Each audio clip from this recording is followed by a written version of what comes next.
Hey everybody, John Huber here with Maryland K-12. Yesterday, President Trump announced an executive order to begin eliminating the Department of Education. There's a lot of debate around this, so here's what my take is. I think this is good for education.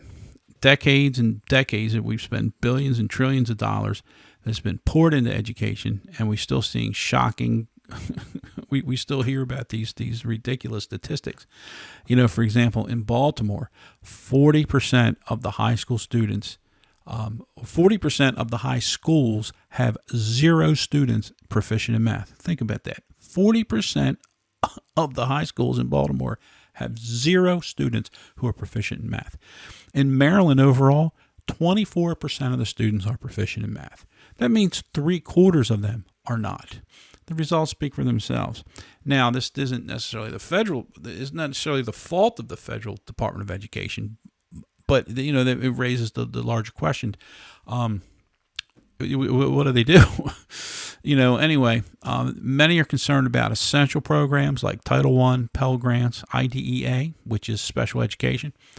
He specifically addressed this. He said that these are programs, they will remain fully preserved, and he repeated that multiple times.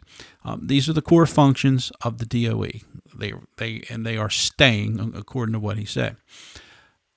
Also, he's even said this a few times, and I don't like this. They're framing this as like they're shifting education back to the states. Well, it was never taken away from the states to begin with. It's always been with the states. The federal government provides funding, oversight for certain programs, but the states have always been in charge of running their own education. So the idea that, we're returning it to the states, we're going to put it back with the states, that just doesn't make any sense because it's never left the states to begin with. But what it really does, and the ultimate thing here, is that it reduces federal bureaucracy. So it doesn't just return control that states never actually lost. It reduces the federal bureaucracy. Other than those core programs, what does the Department of Education do that we couldn't possibly live without?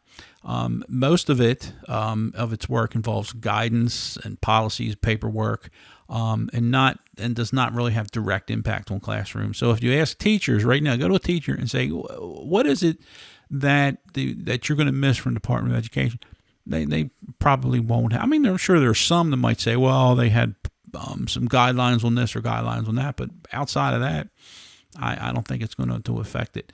So despite the headlines, this dismantling of public education, it's not a shift away. It's a shift away from unnecessary bureaucracy, and it's back to focusing on what matters, which is teaching. And the kids in the actual classroom. I know that many will disagree, and I respect that, but I stand by this. I think it's a good day for education. I think there are a lot of administrators and superintendents and whatnot across the country going, all right, good, this is where it's going to be fine. So anyway, I hope that helps, and I'm about done talking on this topic. So thanks. Have a great day.